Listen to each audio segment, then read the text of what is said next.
Assalamualaikum warahmatullahi wabarakatuh. Kami dari kelompok 8 akan memaparkan materi mengenai model kelambanan atau autoregresif. Sebelumnya, perkenalkan anggota kelompok kami. Yang pertama, Erlinda Prastika Febrianti dengan NIM akhir 142. Selanjutnya, Khofifah Nikan Saputri dengan NIM akhir 151. Dan yang ketiga, Mita Wulandari dengan NIM akhir 158. Model kelambanan. Model kelambanan atau distributed lag model merupakan model regresi yang memasukkan tidak hanya nilai sekarang atau akurat, tetapi juga nilai kelambanan dari variabel independen. Secara umum, model kelambanan dapat ditulis dengan persamaan sebagai berikut. Di dalam model ini diasumsikan bahwa residu mempunyai distribusi normal, independen terhadap X, dan tidak mengandung unsur heterogradisitas maupun autokorelasi. Model dalam persamaan di atas disebut model kelambanan yang tidak terbatas atau infinitif. Namun dalam banyak kasus panjang kelambanan adalah terbatas, maka modelnya disebut model kelambanan yang terbatas atau finitif. Model kelambanan yang terbatas dapat ditulis persamaannya sebagai berikut. Yang contoh persamaan di atas merupakan model kelambanan pada order atau tingkat 2 karena variabel kelambanan X sampai 2 periode sebelumnya. Jika jumlah kelambanan adalah sedikit sebagaimana persamaan di atas, maka kita bisa menyelesaikan persamaan model kelambanan yang terbatas ini dengan model OLS.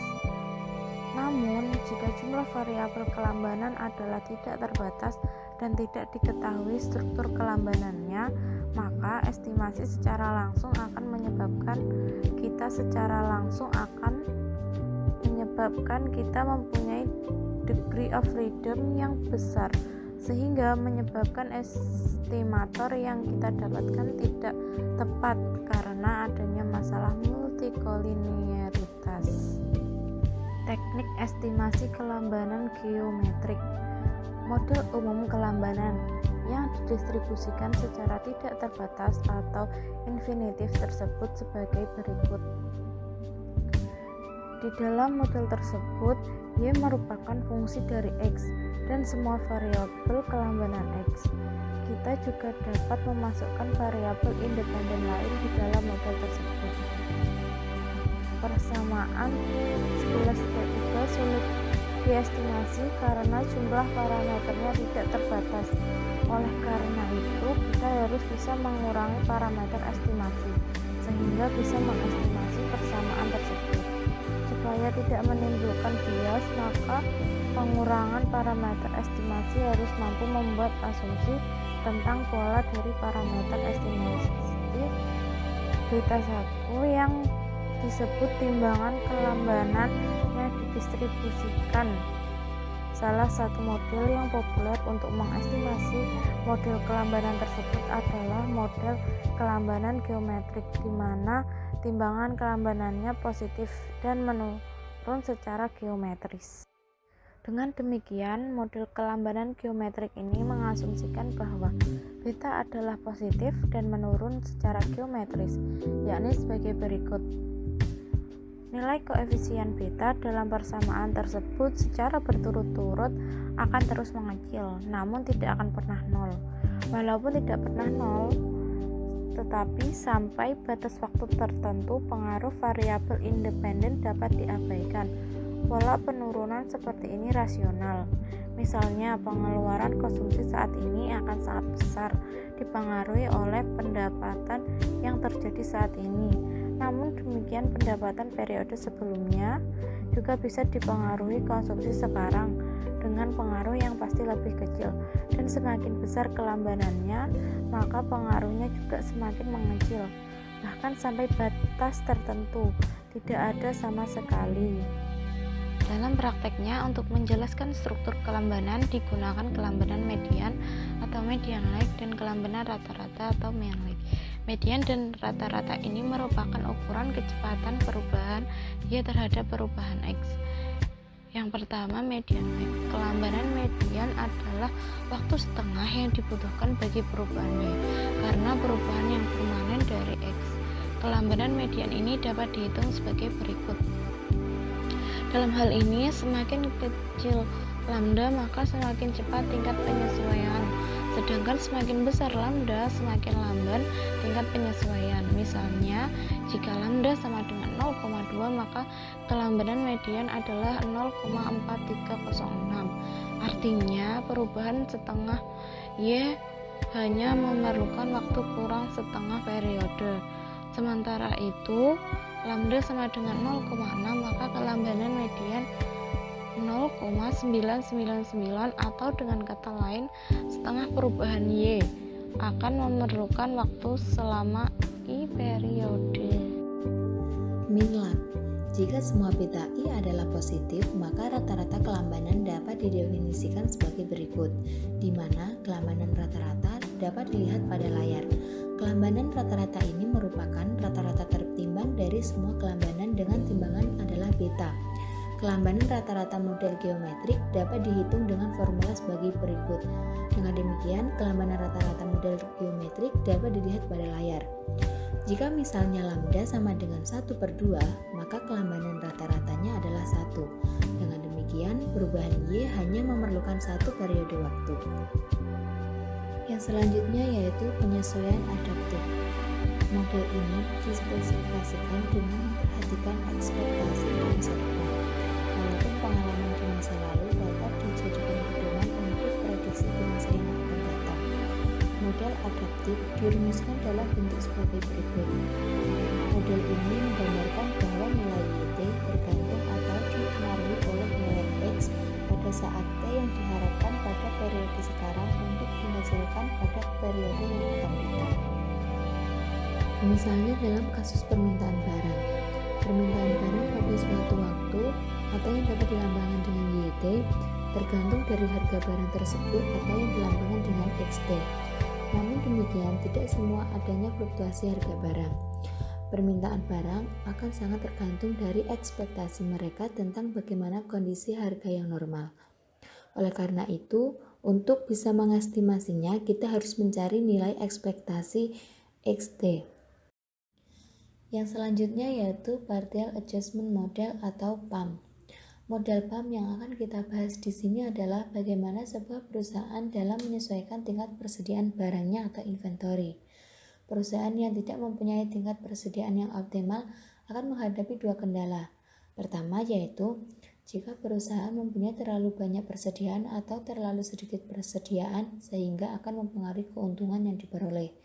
Kedua, perusahaan harus mengeluarkan biaya untuk melakukan penyesuaian tingkat persediaan supaya tetap dalam kondisi optimal. Biaya tersebut mungkin berasal dari perlunya fasilitas gudang baru atau perlunya menemukan konsumen baru bagi kelebihan persediaannya. Untuk menjelaskan berapa tingkat optimal persediaan perusahaan, misalkan kita mempunyai model sederhana optimal persediaan sebagai berikut, di mana YT sama dengan persediaan optimal atau keseimbangan, X merupakan tingkat penjualan. Model penyesuaian ini mengacu pada model percepatan fleksibel dari teori ekonomi yang mengasumsikan bahwa ada jumlah keseimbangan optimal diinginkan atau dalam jangka panjang yang diperlukan untuk memproduksi hasil output tertentu dalam keadaan teknologi tertentu. Penyesuaian parsial merupakan salah satu alternatif yang dapat digunakan untuk menganalisis daya saing perdagangan. Dengan menggunakan metode ini, daya saing akan tercermin dari koefisien penyesuaian. Model sederhana tersebut menjelaskan bahwa persediaan optimal hanya dipengaruhi oleh tingkat penjualan. Nilai dari persediaan optimal YT tidak bisa diobservasi tetapi hanya bisa diprediksi. Salah satu prediksi adalah melalui penyesuaian persediaan atau Partial Adjustment Model atau PAM. Jika YT adalah persediaan optimal pada periode T dan YT adalah nilai aktual persediaan, maka model penyesuaian persediaan atau PAM dapat dijelaskan sebagai berikut. Persamaan di atas menyatakan bahwa perubahan persediaan aktual pada periode T sebesar koefisien penyesuaian dari perubahan persediaan yang diinginkan pada periode tersebut. Jika perubahan persediaan aktual sama dengan 1, maka nilai persediaan aktual sama dengan nilai persediaan yang diinginkan. Atau dengan kata lain, persediaan aktual menyesuaikan secara langsung persediaan yang diinginkan pada saat bersamaan. Jika koefisien penyesuaian sama dengan 0, maka tidak ada perubahan persediaan karena persediaan aktual periode T sama dengan persediaan periode sebelumnya, T-1. Pada umumnya, nilai koefisien penyesuaian akan terletak pada nilai 0 dan 1, karena penyesuaian persediaan menuju tingkat keseimbangan tidaklah sempurna. Oleh karena itu, model penyesuaian ini disebut model penyesuaian parsial atau partial adjustment model.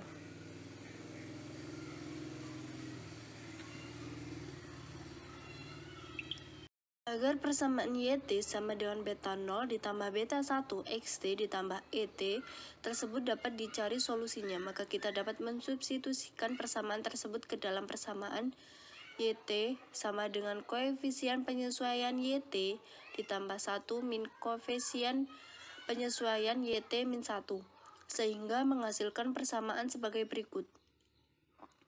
Persamaan YT sama dengan beta 0 ditambah beta 1 XT ditambah ET merupakan model permintaan persediaan jangka panjang atau permintaan persediaan keseimbangan.